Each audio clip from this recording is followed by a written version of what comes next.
This isn't like, you know, putting a casserole into an oven. I also love that you refer to yourself as a home cook because, like, this is badass.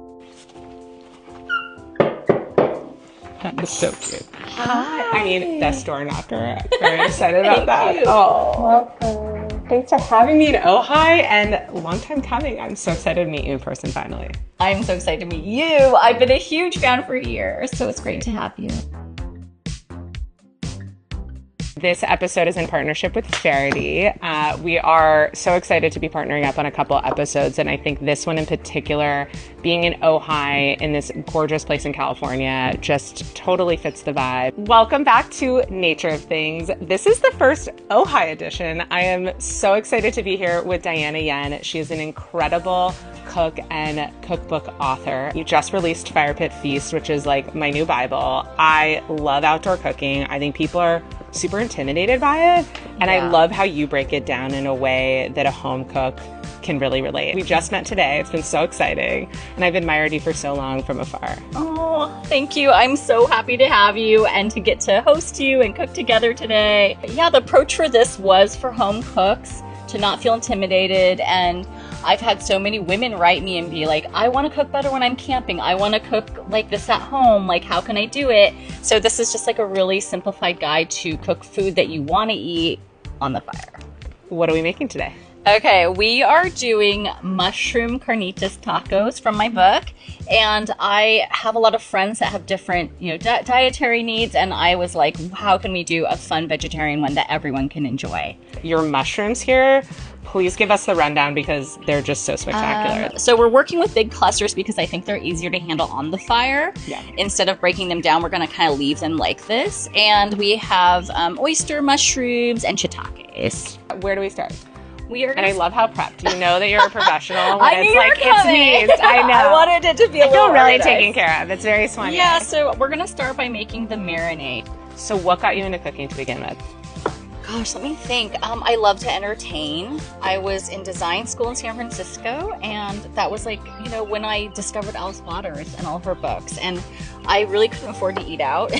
So I would go to the Ferry Building and I would memorize, I would like find all the menus of the best restaurants in San Francisco and just like imagine what the food was like and make it. And then I finished design school, moved to New York, and then I started doing stuff with, I think Martha Stewart was the first.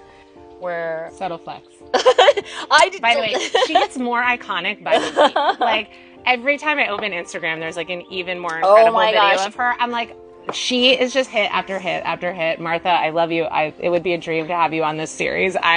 We've never met, but like all of us obsessed with her. She's an icon. Okay, so you just like happened to land into Martha I did Stewart. on her right, show. Let's talk about that. I said I had a cookie business, and I Googled how to start LLC, and I did it. Thank you. I always tell people, I go, fake it till you make it. Like, should. is a real thing. I think we need a different version of that motto, but like, it's real. It is. You just have to be like, can I do it? Do I want to do it? I don't even know, but that's how Martha started too. She was like, sure, I'll do your party. Like, why not? Yes. Okay, so you go from Martha, New York. Yeah. Martha's New York to Ojai. Like, how do we get to this jump? Talk about Mars and Venus. It's insane. Oh my gosh. I had a food studio in New York for over a decade, like testing recipes, doing photo shoots. And then the pandemic hit, and I'm from California, so I wanted to move back. And I grew up coming here, and I always loved it. What kind of wood are we talking for the fire?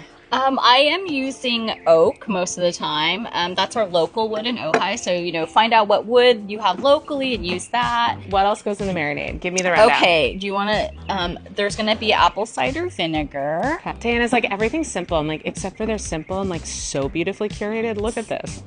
It's gorgeous. And then we have your amazing avocado oil that we're going to add to it. Everything comes down to the ingredients. People always want to know how to kind of elevate your cooking. And the truth is, it comes to the basics. Like, look at your garlic. Yes. It's this beautiful purple garlic. Like, this is very specific. So talk to me about what that ingredient is. Yeah, these are the chipotle peppers that come in the adobo sauce. So it's going to give us the heat and a little bit of complexity to the dish. It's really what makes it. And where do you get this brand specifically? Or are you like agnostic? This one you can get at almost every grocery store, pretty much. So what started the outdoor cooking for you? I think just like you said, I was cooking in apartment kitchens. I didn't feel like I understood heat at its core, which is just fire. And when I moved here, it was during the pandemic, and I started camping a lot. Like once a month, I was like, I'm if gonna you've camp. never seen her camping videos, again, yeah, but your version of camping is like my version of camping. It's just gorgeous. I started to just have a running list of things I want to cook outside. What was one of the first that you remember? That was like the light bulb. What was the light bulb dish? Okay, one of the dishes, you're gonna laugh. I went camping and I forgot everything because you have to plan. It's like moving a studio apartment in New York or something. It's like you have to pack everything.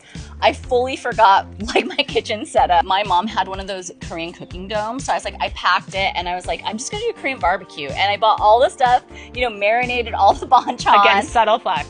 And then it's a very big deal for like a last minute. Yeah, but it's pretty elaborate for last minute. This Asian family has brought rice and has their dome and is making Korean barbecue with lettuce wraps, and that was the best meal I had ever had camping up to that point. And I was like, oh, you can cook anything on the fire. It doesn't have to be limited to burgers or hot dogs. When did you start like composting, for example? Was that back in the Martha days, or is this like my family's always composted. I love, again, you grow things, you compost. Everything's very whole cooking. Like I always try and help people to figure out recipes too with like whole mushrooms. Yeah. Nothing worse than when you see store-bought styrofoam sliced very sad gray mushrooms. Yeah, like this is what mushrooms are supposed to be like. Okay. So we have our marinate sauce. The mushrooms. Yeah, we're just gonna toss them in. I love this.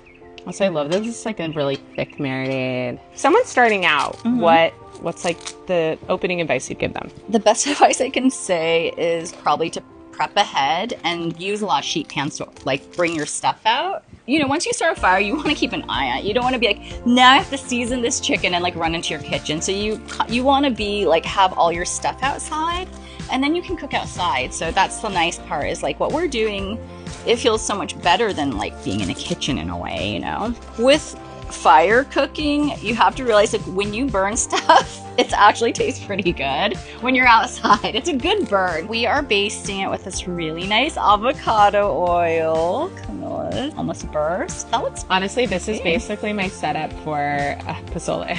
Should we see if the center ones are starting to...